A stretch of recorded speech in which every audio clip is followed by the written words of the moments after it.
Assalamualaikum warahmatullahi wabarakatuh. Hai guys, welcome back my YouTube channel. Oke, hari ini kita akan bahas mengenai pengaruh pendidikan di masa COVID-19. Sebelum bahas lebih jauh, saya memiliki pertanyaan yang bagus buat kalian. Bagaimana pendapat kalian mengenai pendidikan di masa COVID-19? Apakah efektif atau tidak? Untuk menjawab semua pertanyaan itu, marilah kita lihat survei berikut ini. Pandemi COVID-19 membuat sekolah menerapkan kegiatan belajar mengajar dengan sistem daring. Akan tetapi, tidak semua orang tua mampu secara finansial memenuhi fasilitas gawai bagi anaknya untuk belajar secara daring. Hal itulah yang dialami oleh Nurisma, siswa SMA Negeri 22 Kota Tangerang, Banten. Ia hanyalah anak dari seorang pemulung dengan penghasilan tak lebih dari Rp25.000 perharinya. Uang tersebut hanyalah cukup untuk memenuhi kebutuhan pangan mereka sekeluarga. Nebeng ke temannya gitu. Emang saya nggak punya HP ya, bawa bakal beli HP kan buat makan aja ibaratnya. Saya kuling ngebeset. Setiap pagi dan sore hari, para pelajar Sekolah Dasar Negeri Sumber Aji 2 ini kerap lalu lalang naik turun bukit untuk sekedar mencari sinyal. Lokasinya pun sangat tak lazim, yaitu di area makam. Bahkan hanya di area ini, seluruh ponsel akan bisa menangkap jaringan dengan baik. Jaring ini cari sinyalnya di mana, Dek? Di kuburan. Kenapa di kuburan? Karena di rumah nggak ada sinyal. Setiap hari ke sini? Ya, Kak takut, Dek, di kuburan? nggak. Enak nggak sekolah online kayak gini? Enggak. Pandemi coronavirus disease atau COVID-19 di Kota Banjarmasin dikeluhkan sejumlah siswa.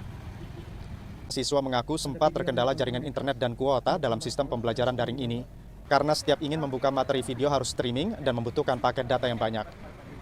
Tak turun, ya itu bang. Sekiranya nyaman belajar sekolah. Sekiranya nyaman, tetap buka belajarannya.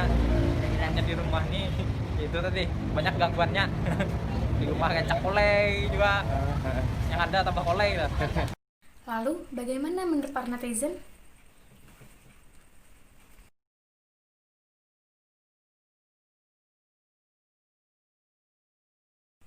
Banyak orang yang mengaku bahwa pendidikan di masa COVID-19 sangatlah tidak efektif, tetapi mereka tidak mampu berbicara, mereka hanya bisa berkomentar. Namun, saya pribadi memiliki beberapa kritik dan saran untuk pemerintah. Apa sajakah itu?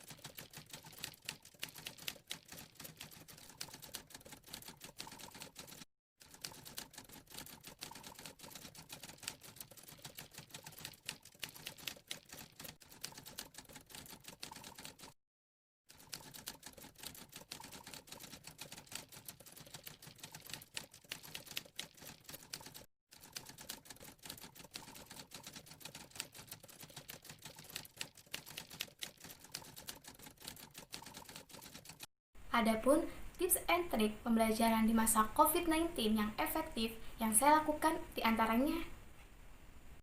Hal pertama yang harus dipersiapkan adalah tempat belajar, karena hal tersebut membuat konsentrasimu meningkat. Usahakan untuk tidak belajar di tempat tidur, sebab jika kalian belajar di tempat tidur, yang ada malah ketiduran. Dan jangan lupa untuk memastikan penerangan yang cukup ya. Yang kedua, persiapkan cemilan agar tidak bosan. Kegiatan belajar tentunya akan membuat tenaga kita terkuras. Meskipun secara fisik tidak terkuras banyak, namun belajar dapat menguras tenaga karena berpikir. Untuk itu tidak ada salahnya jika mempersiapkan cemilan. Selain menambah tenaga, cemilan juga dapat membantu kita agar tidak bosan ketika belajar. Yang ketiga, membuat reminder. Reminder sangatlah penting, sebab akan membantumu untuk mengatur waktu lebih baik. Yang keempat, pastikan koneksi internet lancar ya, karena koneksi internet yang baik akan membuat proses belajarmu berjalan dengan lancar. Yang kelima, jauhkan diri dari distraksi, karena mindset ini dapat mengganggumu ketika fokus belajar. So, mindset ini harus diubah ya. Inilah caraku saat pendidikan di masa COVID-19. Bagaimana caramu? Thanks for watching. This is for Indonesia. Keep smiling and see you next time.